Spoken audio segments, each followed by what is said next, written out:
Alright, now, I must inform you that due to some technical issues, I had to replay basically the entire game.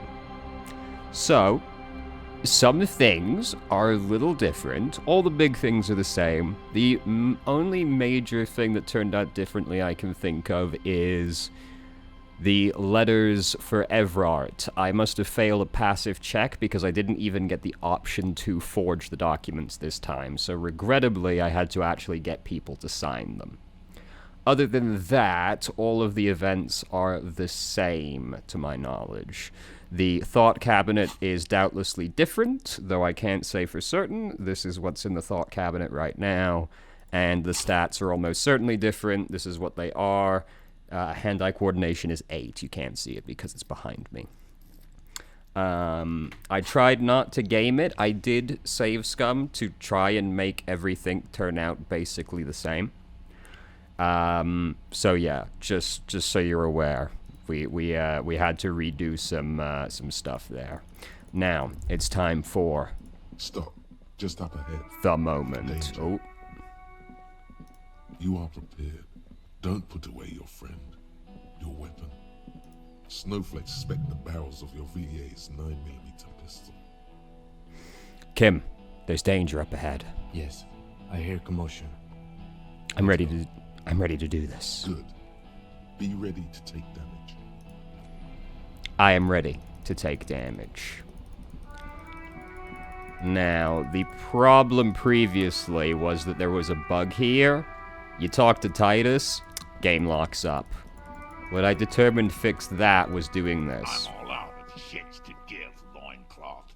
Welcome to the fucking reckoning. Alright. Let's sit up in the chair. Things are about to get serious. Put your damn gun down. People are gonna get hurt. We need to talk this through. Alright? Shut up. Not gonna talk yourself out of this, loincloth shit fuck. This is the mercenary at the gates. His chest rises and falls under the ceramic breastplate. His fingers reach for the butt of his sidearm. Oh, I didn't get the option for the thought cabinet for the armor weakness, which it gives me a tremendous amount of anxiety for what's coming up ahead. This is a misunderstanding. Nothing irreversible has happened yet. You can just return to your unit and forget all about this. The Kypt is merciful, willing to spare us if we just forget about our murdered and humiliated commander.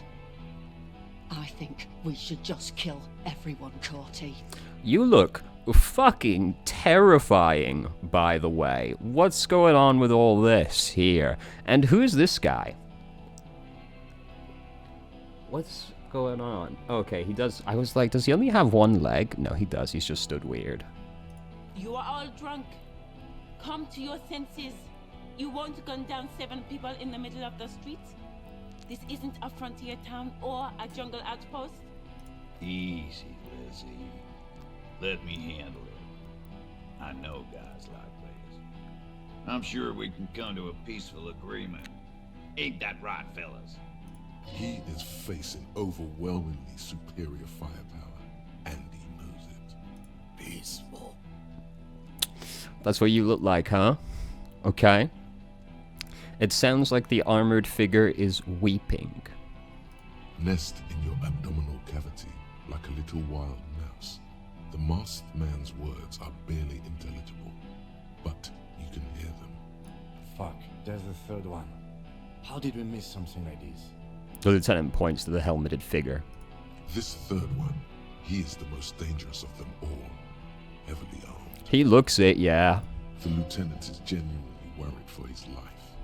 You should consult him before getting in there. The big one is the mercenary at the gate. If this turns into a firefight, we should take him out first. A sound strategy. He's the leader. What do we do? My plan is not to get killed, but we have to intervene. We're out of time. This is... The Mercenary Tribunal.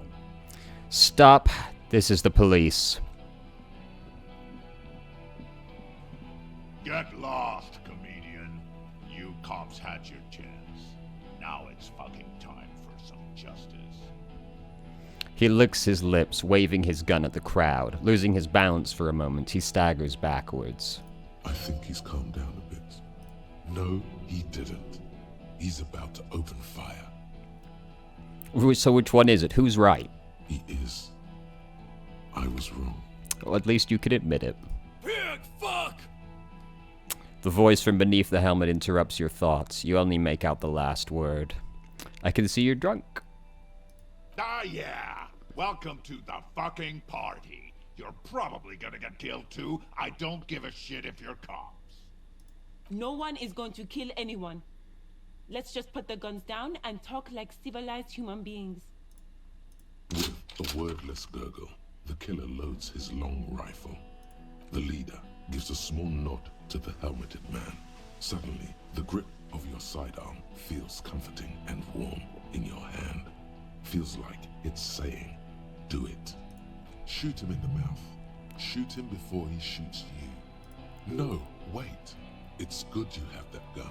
It really is. Just soften him up first. Present an argument. Even if it comes to a fight, it's always a good idea to drag it out first. Get under his skin. I don't know about this getting under his skin. What if he gets under yours? I'm barely keeping your hand from trembling here. Peace. Always peace. It has worked thus far. Start with the first idea you have, then move down from that. Please. I agree. Fortunately, all these checks are quite high. Who's that? Point to the man. I didn't know you had a third guy. Rude. Rude is the killer. Rude, the killer. Hohen Cloven. He doesn't talk much. Hoven Cloven. Wow. What a name.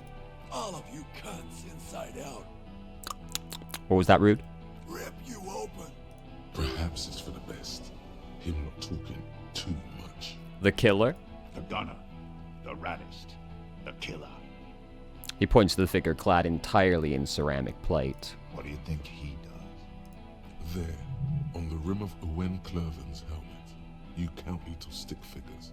19, 20, 21. Count the figures.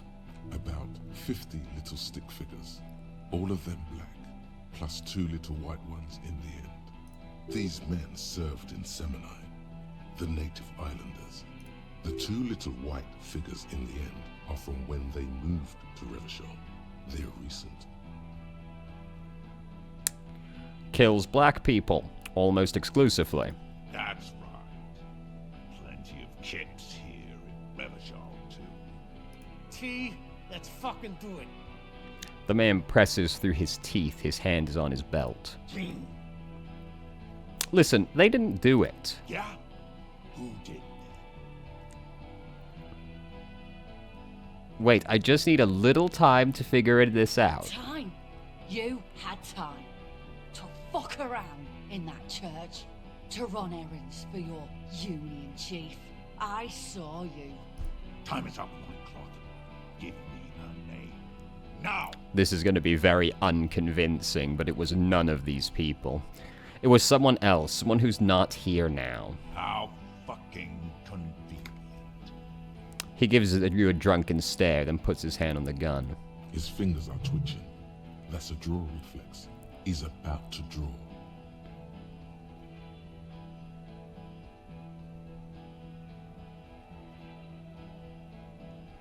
It was shot from a great distance. A sniper did it. You think I'm fucking stupid, cop?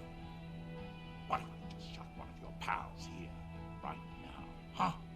How about the kid? Tell me, it's a magic fucking sniper one more time. No one mentioned magic. Snipers are quite mundane. Listen, please. This cop and this drumhead cop marshal won't decide who... He's gonna do it. He's gonna shoot her. Think. Why doesn't he believe me? The Hardy Boys confessed to hanging him. All together. Titus said, we took him out back and hanged him. He said it loud. In a public place. Listen, he was shot. He wasn't hanged. Listen to me. You're lying. DePaul heard it. A Q Model 40 revolver, 8 rounds in the barrel. The gun slowly sways in his hand from the inebriation. You heard wrong. She and these men have been helping us find the shooter. The hanging was only a cover-up. Listen. Fucking liars. He pulls the trigger. A plume of smoke erupts from the muzzle of his gun. The shot rings in your ears, a low, tinny ring. Then the Hardy Boys yell something. The young woman stands and looks behind her. The shot has flown over her head, crashing a small pane of the glass window behind her. I missed. The man looks at his revolver and smiles. Not true. He purposefully over-aimed and shot the window. You had him second-guessing himself, only for a second. Do not assume he will miss the next time. I know what I heard, Corty. They said they killed him. They said it was a good way to end a Sunday night. That doesn't sound good. You need to change the topic now, or there will be another shock. You're all drunk. Look at yourselves. Yes. So what? Your judgment's impaired. You'll regret this. Nah. I'm clear as day. Fucking government-ordained super soldier. Enough already! What is this? We didn't come here to fucking chat! Interrupt me again and I will execute you on the spot, Lance Corporal. I don't feel like we need to bring Clause into this. And is he going to care that the Wild Pines rep does not approve? Unlikely. They already know that. Think of an argument. International something. International law. This tribunal's against the law, the international law. Look around, you livestock. We're about to butcher the lot of you. Where is your international law? There will be ramifications, but there don't need to be. Let's go inside and discuss what our investigation has uncovered. We have important. We're not fucking coming anywhere, Sailite. Say something. Get off this trail. Thank God it's only ineffectual thus far. Talk about the hanged man. Dangerous. Ask about him first. You don't want personal facts about his dead friend coming out of your mouth. He has to start it. Who are you? Corty? Sergeant Major Raoul Cortiner, reporting in to burn this fucking mud hut to the ground. He points at the whirling. As he moves, the interlocking pieces of his armor click. Softly. Click, click, click. The realization comes to you, like a picture puzzle coming together. His name is Raoul Cortiner. The dead man's name is Elise Cortiner. He's brothers with the deceased. No, probably foster brothers. Elise was put into a foster home, remember? Mm-hmm. For killing, maiming, and humiliating our commanding officer. You're all sentenced to death by lead.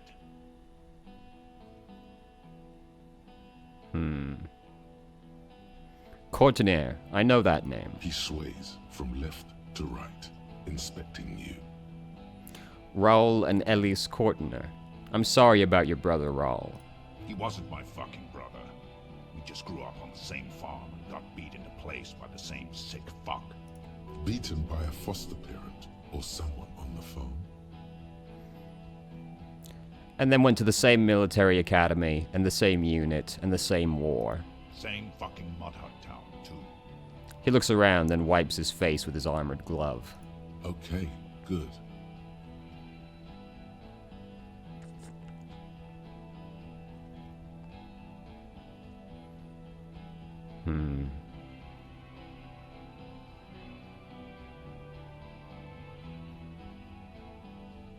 His parents left him in a fucking leaf compactor. Ooh, Laylee. Yes, when he was small, just an infant. We researched him. We contacted the ICP and looked at his birth records. That was in there. And other things. They fucking put Laylee in a leaf compactor. And now these cunts finished the job. He waves at the gang huddled by the doors. There's real anguish in his voice. A drunken sadness suddenly engulfs him. Memories. It's a mind fuck, Corty. He wasn't put in a leaf compactor. They're making it up to fuck with us. Major, permission to. Open fire. We can't have that. Interfere now. Baniatial, 41. That really happened, didn't it? Our colonel did what he had to do. It was either one cunt or 100 of them. Rude here. In your ship pipes, right in the fucking... Indecipherable mumbling. He likes to fire mortars at random coordinates. Wipe out mud huts like that. When he gets bored. Lately knew how to command. He was a good commander. I can see you miss him. Oh yeah. You would have commanded this fuckhell way better than I did. That didn't happen. Because Hayseed Bill and Kitty the Kit here He points to Titus and Eugene. fucking murdered him. Had him stink the village up for 2 weeks after. And you folks did nothing. He points at you. Listen, man. We told you we... Told us what? What did you say? Who said that? Tattoo fuck. You'll die first. He had blue eyes, didn't he? Your brother. Baby blue, yeah. Like someone fucked up and put a baby's eyes on a grown man. He smiles, pulling his face in a strange way. It was creepy, but bitches like that shit, I guess. Or, I don't know what bitches like. I just know how to mow down cloths. Your brother did not deserve to go out like that. I promise I will find his killer. Find his killer.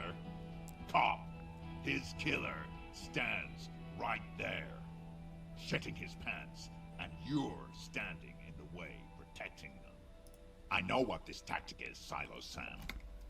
You're gonna die for them. Right here. Today. Big talk, but that leaf compactor won't leave his mind anytime soon. It's a small thing, but it got him off center.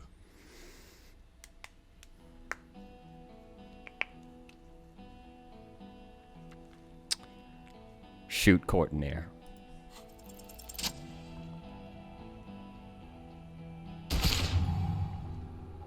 A plume of smoke and fire erupts from the gun, and your hand goes numb from the explosion. Look through the smoke rising from the barrel. The smoke drifts west with the wind. You hear the plaza erupt in violence, slow, like a waterfall in reverse. Look at Courtney. There is a hole in his cheek. Blood gushes out as he stumbles backward, eyes filled with rage and disbelief, gurgling, muttering something unintelligible. His lips, moving, swollen with fear, are trying to say, shoot him, but he can't. Hey, what's going on over here? Okay, I guess they're fine.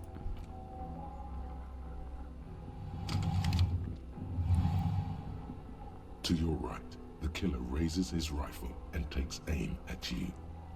His moves are steady, but the long barrel of the rifle sways slowly.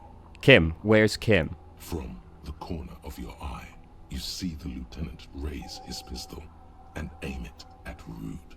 He's trying to find a straight line of sight before the rifleman can take you out. In the background, the leader staggers. It's not easy. He has 0.6 seconds to do so. He won't make it. You're on your own. I don't think we have time to think about this. Dodge the shot? You leap left. A swarm of enemy lead passes mere millimeters from your side, tearing fabric off your coat. Feels like the lightest of tucks. I cannot be killed. I have become immortal. The man tilts his head, trying to see through the clearing smoke for the next shot. Watch out. To your left, DePaul is about to take a shot too, at Kim. God, please. The lieutenant says quietly, without trembling. He aims, face pale. He's aiming for the eye slot in Rude's helmet.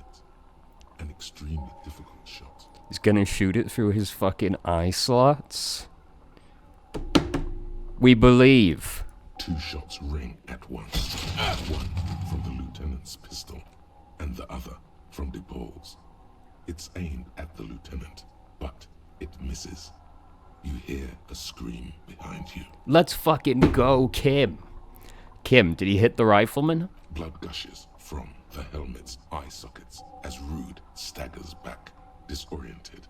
The sounds coming from his helmet are not human. Look at the eye slots on his helmet. That's an insane shot. Let's go, Lieutenant. An unbelievable shot from the lieutenant. Who screamed? Glenn, dying in a puddle of blood behind you. His mangled torso has 2 gunshot wounds. Blood gushes out of them like red geysers. Oh God, watch out. You see 2 crazed eyes stare at you through all the smoke and the panic. With blood gushing from his face, the man raises his pistol at you. Then he squeezes the trigger. Look him in the eye. The look of vengeance, framed in blood, lips shaking. This is the last thing he'll do on Earth. But he will do it. He is your end. Here it comes. Death. Evade the shot? Yeah.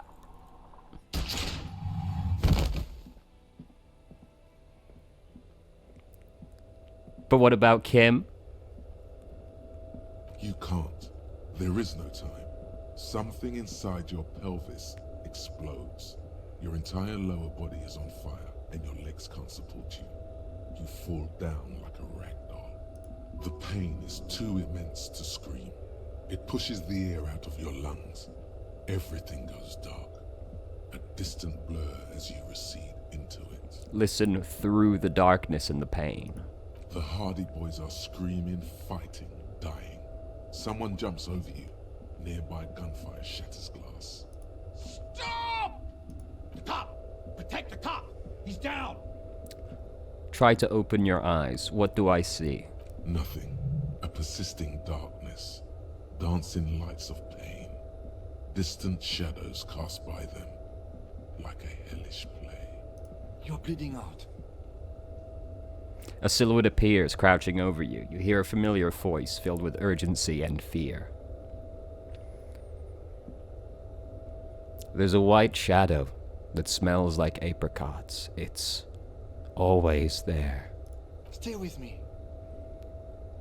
You feel hot, burning hot tears streaming from your eyes. It said I have a vast soul. Do I have a vast soul? Yes, keep talking. You hear me? Stay awake. But you can't. It's so hard. Your eyelids grow heavy, and the sounds ever more distant. And the cold comes over you. The lieutenant, too, is somewhere far away, almost gone, when suddenly you sense something behind him. A slender white shadow towering. Someone stands there, raising her pistol at him. The lieutenant does not see it.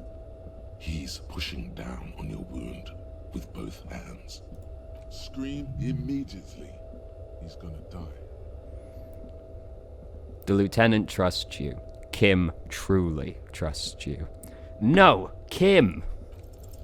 No, you say, and hand out your firearm to him. Your hand trembles, and your eyes are full of fear. That's all it takes. There is no room for hesitation. The lieutenant moves like a spring unloaded. He grabs the gun from your bloody hand and fires behind him. You hear a faint scream, a woman's.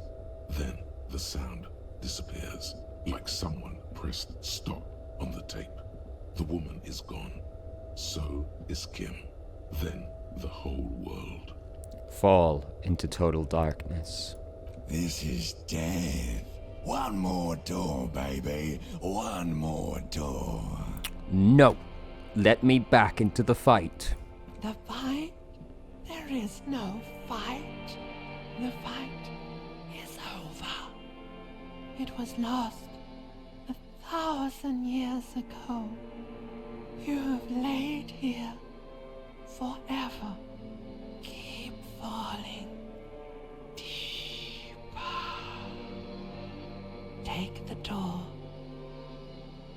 He's not taking it. His body is not taking it. Oh God, no. He's not disintegrating.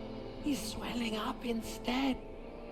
Over the hours, hurting, moaning in his sleep, and rotting, and being disinfected, and smelling of drugs, and feeling saliva in his mouth, drifting in painkillers, thrashing in his womb sleep.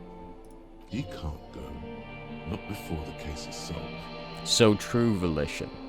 There is a radio in the distance. A radio of the world. Playing sounds. Good morning, Elysium. Soon he will return to the world. Hours turn to days. Soon we will get up again and go through it again.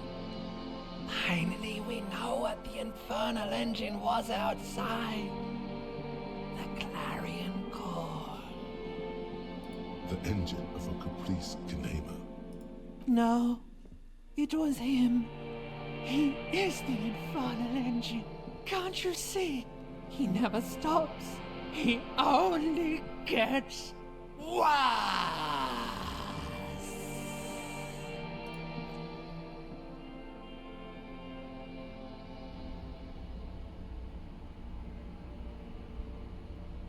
Kim, though? You see the lieutenant's familiar Oh, thank shape God. in the orange jacket. It turns double, then triple, from the pain. Kim. Sunrise, Parabellum. The lieutenant says he's in the middle of a freshly cleaned room, with the fan above his head like a halo. His face is covered in bruises. Ouch. It's not ouch time yet. You just got the Dramamine pill an hour ago. Wait until it wears off. Dramamine. Then it's not that bad.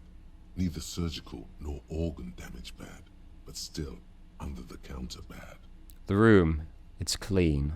Mr. Gart cleaned it. It took him an entire day. How long have I been out? 2 days, in and out. You've been up enough to take Dramamine and curse. And drink water. What did you say? Sunrise? Sunrise, Parabellum. Sunrise, prepare for war. It's an old revolutionary saying. Isn't that written on your... My gun. It's engraved on it. It served you well. Is it war today? The gates of the harbor are boarded up. The streets are a little more empty. Apocalyptic violence is yet to erupt, I am relieved to say. He looks out the window. I think we may have held it off, for now. Barely. Ouch. That's right. Ouch, indeed. What happened? What happened? You shot the major in the face. A firefight ensued. Is he dead? Yes. A blood-stained killer. Swallow. As retaliation, their rifleman tried shooting you. He missed, or you dodged. I dodged. Then I shot and wounded him, while Glenn took a bullet in the spine. It was meant for me. Glenn did not survive. This is not the first person to die in his place. He goes on. Probably his old partner, right? Eyes. Titus, Fat Angus, and Theo charged. Angus and Theo did not make it. They both died before they made it to intensive care. Titus survives. So do Alain and the musician. I forget his name. Eugene. Yes, he's still alive too. Hmm. You were bleeding out by then. I think you said something about your wife, and you warned me. I was able to disarm one of them, the Pole, before she got a jump on me. I killed her. And that's what happened. I thought you only smoked one a day. This is the one. And they're all dead, all three of the contractors. The Pole was the last to die. Evrard had their bodies returned to Crenel for a funeral. Company is yet to retaliate. Nice fucking shot, by the way. Why? Because we deterred them? Or Joyce did? Maybe the harbor in full lockdown is too costly a target. Or maybe... He breathes in the fumes, thinking. Maybe they are simply taking their time and will attack soon. I don't know. How many casualties total on the Union side? 4. Glenn, Theo, Shanky, and Angus. The fat one, he took a lot of bullets. And that's... All.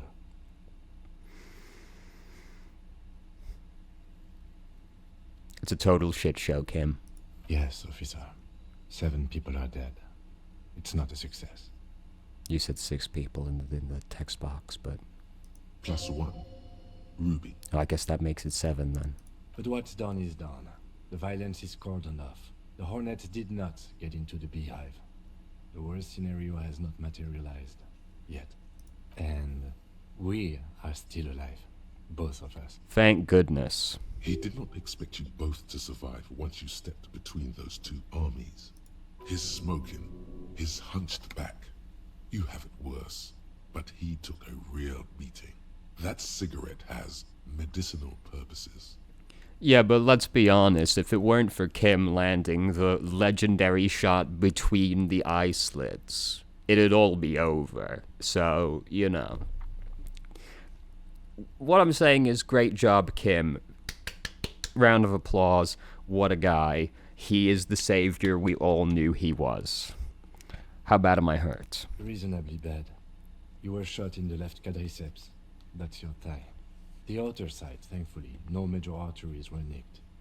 The bullet was removed and a bacterial infection treated with mercurochrome. Can I walk? We will see. Are you hurt?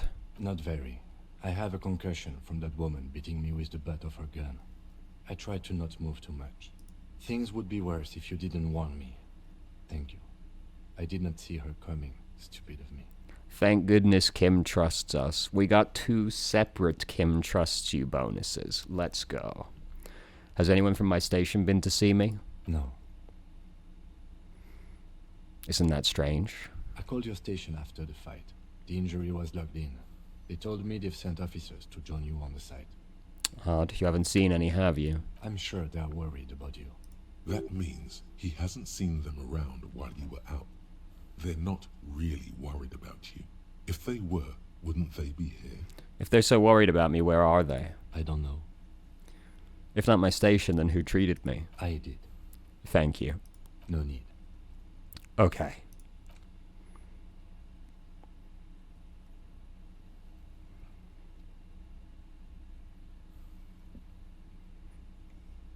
Easy now. The lieutenant turns double again before your eyes, an orange hue of pain. How are you? My disco days are done. Your disco days should have been done quite a while back. I really... True. I really don't know what this dialogue is about. I'm not gonna say it. What happens now, Kim? I honestly don't know. But I don't know either. We can't talk to Everard. The harbor is in lockdown. Everyone in there is outside our grasp now. Joyce has left too, thanks to our meddling. You don't think it was a good idea?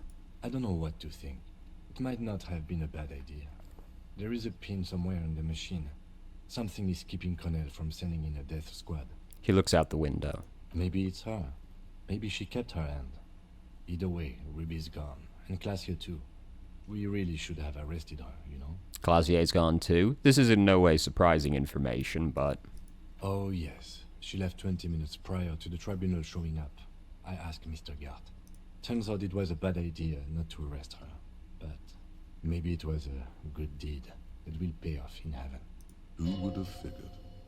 By the way, the lieutenant does not actually believe you will be spiritually reimbursed for letting her escape. You just have to live with it. I think we will be spiritually reimbursed. Who did it, Kim? Who killed the hanged man? I don't know. I think the theory you presented, it's someone else outside our circle of suspects, was right. It's better be. Everyone within the circle is either dead or gone. That will be a little lame if it's somebody that we just had no way of determining the entire time, just shows up at the end. But I also recognize this isn't really that kind of game. The game is like barely actually about the crime that we're trying to solve when you really get down to it. But it would still be a little lame. Honestly, I think our investigation has not produced a single credible suspect. Okay, once more, Clausier has escaped. Absolutely. There's no other way to go about it. We screwed up. I don't think she did it, so, you know. He's made his peace with it. He's had time to do so. This is because I'm a Laputa Madre's peony, isn't it? Don't be narcissistic. Half the cops in Revachol West are his peonies. Even if you are, it is not a decisive factor in this case. That does make some sense. The fucking Maybells, Kim, the flowers. What? Yank it out and show the dried flower while it falls to pieces. This one. Remember? Every piece of garbage in the city is not connected to the case. You don't have to keep everything. He's wrong. No, Kim. Every piece of garbage in this city is connected to the case. Okay. He concedes, clearly not meaning it. What about the hole in the wall? Ouch. Wall. Someone was checking around. I don't know. That's been there for years. There's still a 28% possibility the shot came from a distance. We should go upstairs, rethink the ballistics in situ. I agree with this. What else? An antique bullet from a Bell McGraw 446mm. How hard can it be to find one? How hard can it be? It's extremely easy. There are thousands lying around from the war, all completely unusable. It's precisely how easy it is that makes that bullet useless. There are all these old bunkers and weapons caches, Revolutionary era. We could find thousands more if we wanted. All of Revachol is full of them. But they seemed so mysterious. I can't believe they're fucking useless. No need to be melodramatic. Fair enough. The miracle hasn't happened yet. It's not over yet. He does not know what to reply. Looks out of the window, then back at you. It's morning outside. You think.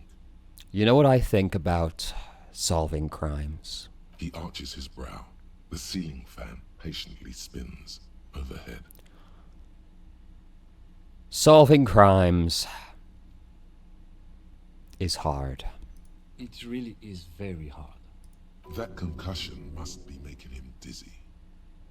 You're not ready to give up, are you? No. Are you ready to limp? I'm ready. Good. Where do you want to limp to? A gust of wind blows in from the bay. The duraluminum box around you vibrates imperceptibly.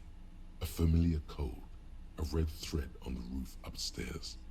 Taut, plucked like a string by the gust. We should check Miss Katarazane Elysium's room upstairs. Why not? He extinguishes the cigarette on the sole of his boot. Another look at the window, perhaps? The one he was shot through. I don't know. I can't think of anything better. Alright, wait. That door was not green in the past. Oh. Look, the door's open. You can walk right into Kim's room. Wow. The alarm is set for 6:50 a.m. Medicinal supplies on the cupboard. Blah, blah, blah, blah. A scalpel. Antibiotics. These papers bear the stamp of the RCM. They appear to be fragments of the lieutenant's paperwork, half finished. You make out notes on this and other recent cases. I had Garth open the door to your room. You were running a low bacterial fever the first night. Thank you for keeping this thing alive a little longer. It would have been easy were it not for my concussion. We both got lucky, considering the odds we faced. Let's go. It was still mostly thanks to you, you know? We knew Kim was going to be the true hero. He was. Ouch, leg hurts. Maybe if you don't run, it'll be okay. I'm too impatient for any of that nonsense. Looks like something's left on the table. Next to the stack of bills, you see a note. A few lines jotted down in large, uneven handwriting, just as the writer was about to rush out the door. I'm sorry, I fucked everyone over. P.S. I didn't kill him. P.P.S. Gift upstairs. A gift? The lieutenant turns to the staircase suspiciously, looking for any signs of another presence in the shadows above. What could this gift be? I am not drawing my gun. Yet. But I don't like gifts. He says he's not, but his hand moves instinctively toward his holster as he studies the note. Just don't walk into another radio trap, okay? Relax. Not everyone is out to trap you. Seems she left in a hurry. It's hardly surprising. What about in here? Did she take everything? The medicine cabinet is empty. Not even a toothbrush. Pity. She really cleaned this out. She certainly had her priorities straight when she was packing. I'm still walking around with the two guns. Let's not do that. It seems a little overly dramatic.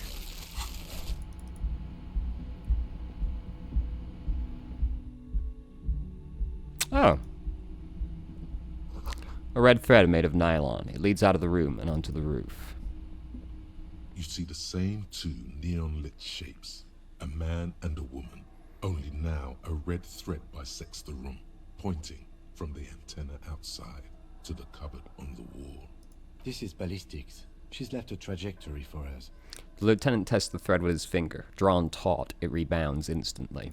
A ray of backward motion explodes from his mouth to the roof outside, A prime, to then widen into a radius of locations in Martinez, B prime, B double prime, and B triple prime. Where does the thread lead? It suggests the bullet came from the extreme upper quadrant of possible angles, from a point beyond the roof, B triple prime.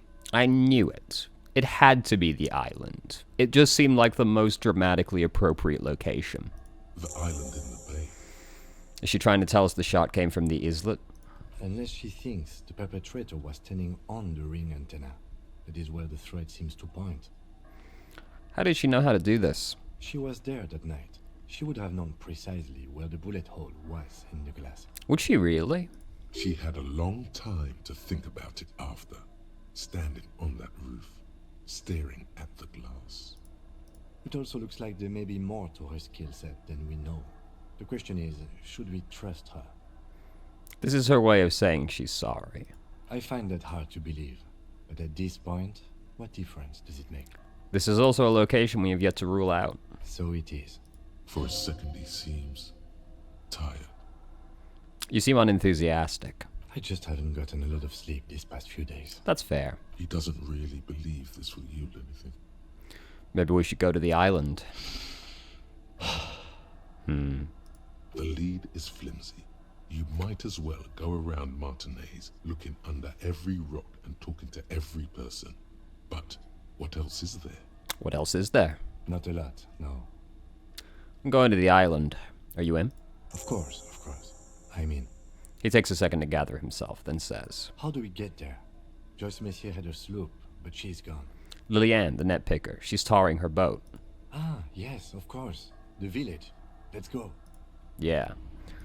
We should talk to the boys downstairs, though. Surely they must have something to say about, you know, the altercation that occurred. It was certainly eventful. Mr. Gart. Oh, you're up. It's good to see you back on your feet. Did you like your room? I cleaned it for you.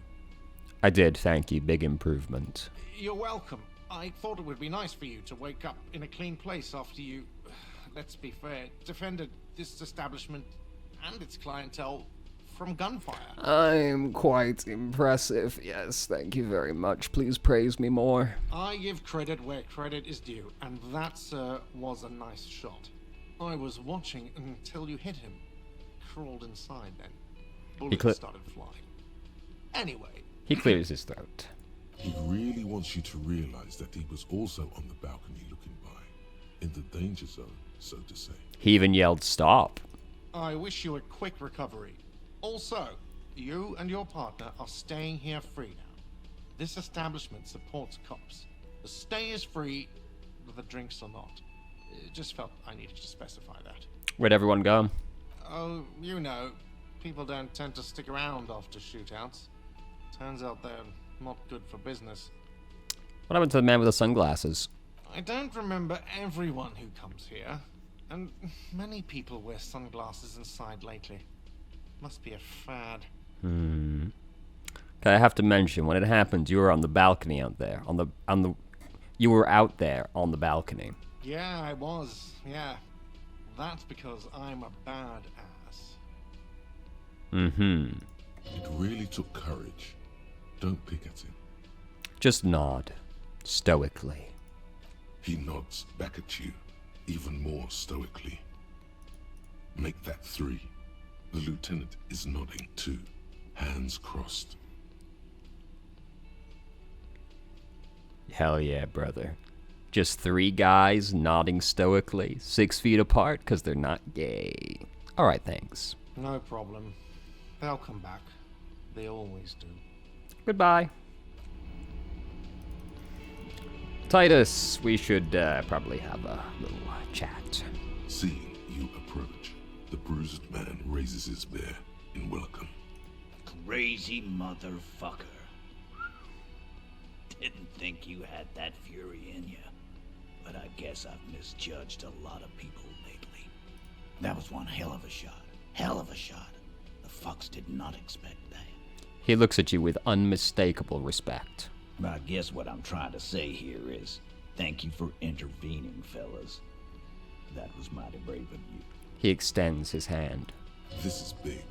It's as big of a thank you as Titus Hardy can muster under any circumstances. Shake his hand and nod in silence. Now, how can I help you? His grip is strong and friendly. I'm sorry about the people you lost. Dio was old. I think he'd be pretty happy with the way he went. Never could imagine him withering away on a sickbed. But Angus, he was just a stupid kid. Didn't realize the mess he'd gotten into. Trusted me. Still, the balls on that kid. Went down fighting for someone else's shit like a fat, angry bear. Here it comes. The last one is the worst one. He only deals with it by drinking copious amounts of 8% beer. And Glenn was my friend. Best I've ever had. I love that crazy homo like my own brother. We're all fucked without him. But what do? This job is shit. Hold on, where's that Shanky fella? Dennis, that poor little rat is dead too. I always thought he'd run. But no, he stayed. Stupid, brave fella. He didn't like him. That only makes it worse.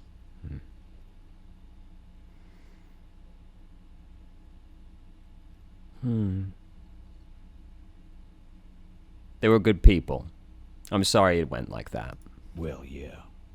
Memento mori. Right. What does that mean? It means you might die tomorrow. So live every day like it's your last. Ain't that right, fellas? Absolutely. Today, I'm going to get drunk, eat good food, and bed a good-looking guy. 'Cause tomorrow, a motor carriage might run me over. Or you might die of a heart failure. Or syphilis. Syphilis seems less likely, but you never do know, I suppose. Hey, fuck you for ruining a beautiful idea. What's gonna happen to the Hardy Boys now? I guess I'll take a closer look at our union members. There's bound to be some ambitious fellows there who'd love nothing more than advancing social democracy by busting some heads. Remember to stay hydrated. Might even ask Tibbs if he's tired of replacing windows, and maybe wants to have some fun with his brother. Anyway, don't you worry. As long as Titus Hardy's standing, there will be Hardy Boys. He's right. The numbers are replaceable. In an organization of thousands of men, there are plenty who join. Do you know what happened to Clausier? Don't know. Don't care. I'll be glad if I never see that fucking woman again. Even after all that hell, he's still bitter about her? Titus, after all we've been through, level with me. You really liked her, didn't you? Nope. He did. Same here, man.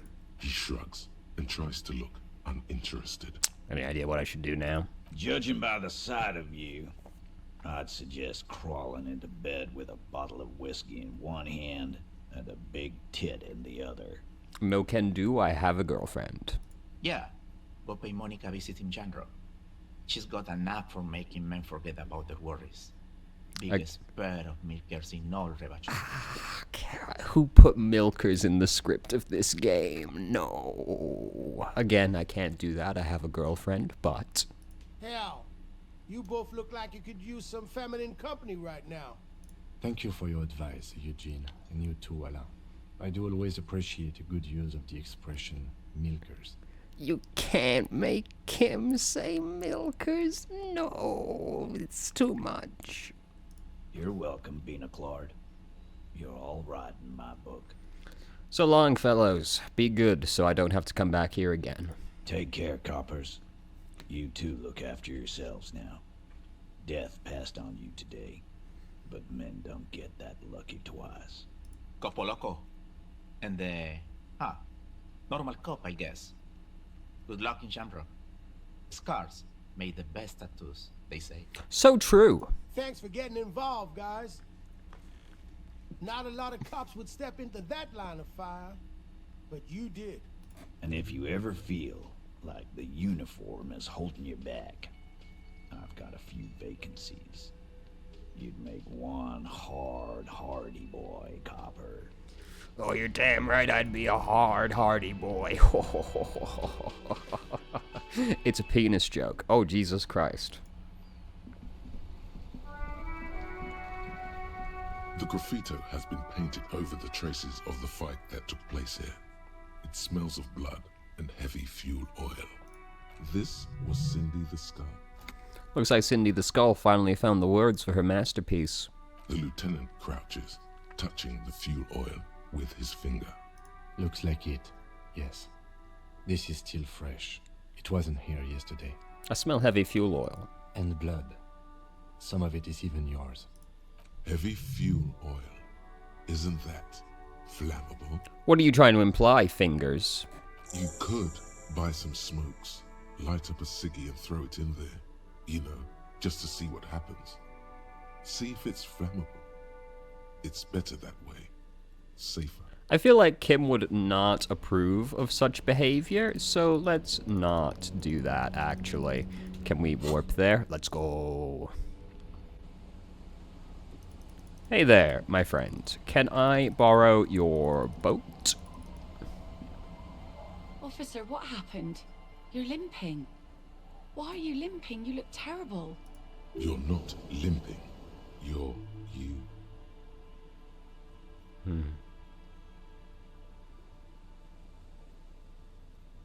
I got shot in the foot. It was pretty badass. You would have liked it. Is this from the shooting in town? We heard gunshots. Not that we don't hear gunshots all the time, but they were closer than usual. There was an exchange of fire on Rue de Saint-Guylaine. It's nothing to be worried about, madame. You didn't only get shot. I dodged the second shot. I can also get not shot. Well, good for you. I do not think we should say that to her. I have a question for you. Of course. Can I help you with something? We need to get to that island. That won't be a problem. It's wind still and the tide just dried. We've got 2 days of relative sunshine ahead. Can I borrow your boat? If you promise to bring it back. And no scraping the hull. I just got it nice and yellow. And no drinking on the boat. And no joyriding either. Oh, God, all these rules. Of course, ma'am. It's only for a day or two. Official police business. Aye. Not attentively. The crow's feet disappear from the corners of her eyes as she smiles at you. What's on that island? Oh, nothing. No voice acting here, okay? Nothing, just ruins. Used to be some kind of fortification there before the war, for the communards. An anti-aircraft gun, I think. Bombed to bits in the landing. I haven't been there myself, always steered clear of it. Hasn't been there herself. Who has then? Said you haven't been there yourself. Who has then, if not you? My husband used to drink there. Him and his drinking buddies. Always seemed like a bad place to drink to me. People died there during the landing, you know. My mother told me. This must be one of the many fortifications that was used in the dying days of the revolution against coalition forces before they took this city. The kids sometimes go there too. I know they do, on rafts. I tell them not to, but they bring back old bullet casings and such. Which kids? The twins. God forbid they bring the girl along on some rickety barge. Can we maybe ask your twins about that place before we go? Would that be alright? Be my guest. They've a strange way of talking. See if you can get anything useful out of them. I seldom do. Is there anything else I should know about getting there? Well, most of it's sunken. Underwater. That means concrete underwater. Cut your boat if you're not careful. Be sure to enter from the south side. Water's deep there. Thank you. We'll use your skiff to get there then. Please be conservative with the fuel, will you? Just filled her up, but it's a small tank. Be seeing you. Alright, let's go ask the twins before we set out.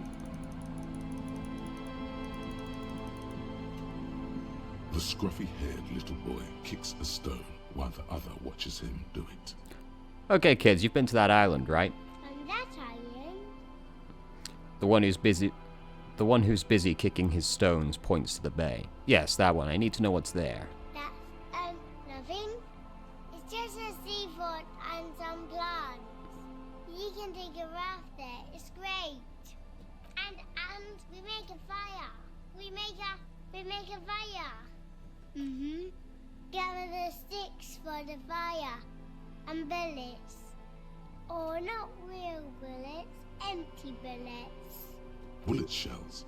There are a lot of them left over from the war, but this could be important. Wait, you mean shells? I don't know what these are. What then? They're alive.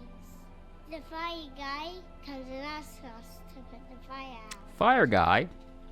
Your nerve endings sting from the mention of a guy. They must mean a human being on that island, but it's cut off. Someone lives on the island? No. Okay. Yes. Alright. Let's go with yes.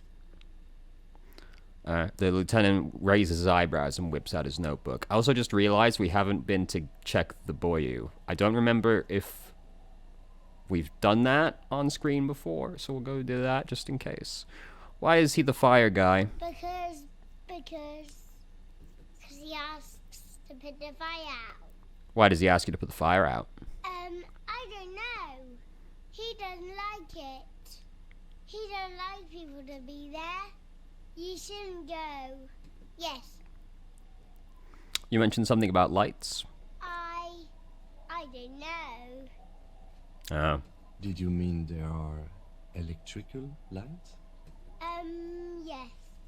Okay. Is there anything else you can tell me about this guy? Age? Does he live there? No, he doesn't live there. I don't think. No, he lives there. Been there twice, 2 times. He doesn't live there. He isn't there sometimes. Anything else? What does this guy look like? I don't know. Okay. How come? We ran. He just yelled we shouldn't be there. I don't think we should bring up their father, really. Is that all you know? Is there anything more you can tell us about the island? The boy says, rubbing his eyes. It's clear he has no intention of finishing the sentence. Lights, fire guy. We should check up on that island. Bye, kids. Take care. Alright, we have to go get the Boyu. I don't remember if I recorded that last time or not, because I've since had to play through the game a second time. So, you know, it gets a little bit hazy. It's a lot faster to get through the game when you can just blitz through all the dialogue, though.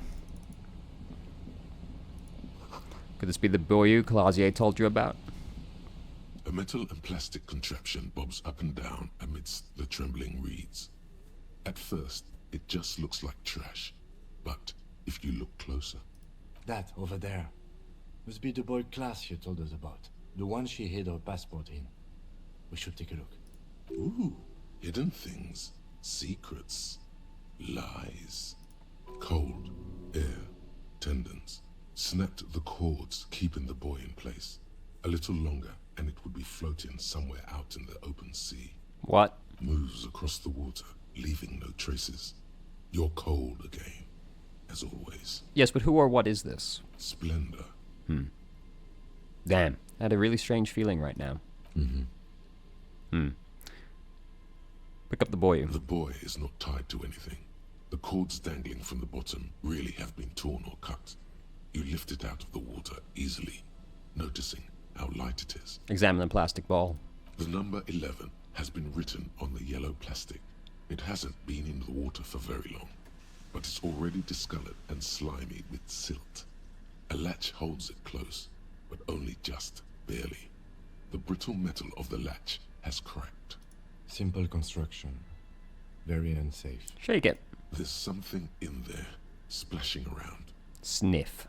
It smells like you would expect it to smell. A concentrated version of the coast. Salt, industrial slop, and decay. The water this side of the peninsula is cleaner, actually. Smells a little salty. Open it. A shot glass's worth of seawater pours out. Some algae, and nothing else. Well, damn. No documents. Who do you think took them? I have no idea. This is a minor quirk. We know what was in it anyway. Or think we do. This is a small loose end, either way. Not important, I hope. Could this be related to the cryptozoologists? In my experience, cryptids are generally uninterested in travel documentation. We should go. You could ask the miss what she thinks. Later, if you have the time. Though you doubt she'll tell you much at this point. There's kind of no one left to ask at this point. But, you know. They are all gone. But, you know, that's okay. The guy is not at the sign today. Even he's gone. Relax, it's not yours. You didn't crash every MC in Revachol, hopefully. Alrighty, it's time to head to the island. And find whoever random asshole it is over there that's been up to no good. The ladder leads to a school of fish swimming in the kelp. A skiff with a small steering engine in the back floats on the calm mirror of the sea. Its 2 seats are empty. Once you get in, that's it. One pull of the starter handle, and you're off into the bay. A strange trepidation comes over you. Are you sure you want to go now? Have you made all the necessary preparations? Closed all your accounts? Remember what the netpicker said. It's a small tank. You won't be going back and forth on this. You take the engine, Kim. I'll hold the boom box. What? What? How else are we gonna blast SAD FM on our way to the island? Fine. Let's blast SAD FM then. SAD FM is a radio station specializing in sad, slow rock songs. You seem to know its frequency by heart. Get in and ride to the island.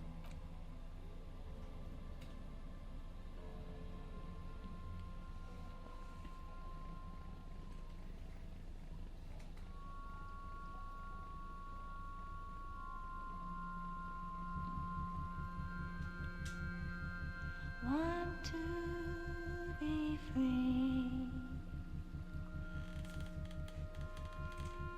Want to be free. It will last forever.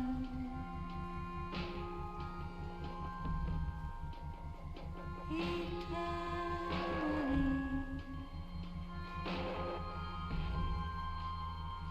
Want to be free.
The boat comes to a slow stop. The lieutenant turns the engine off. Then there's silence. In the silence, a sputter of wings. A flock of quails takes off in the distance. There is very little wind here today. The ghost is standing still. You look at your arms, then the cliffs above you. Let's go. All right. It's time to solve some fucking crimes. Let's go.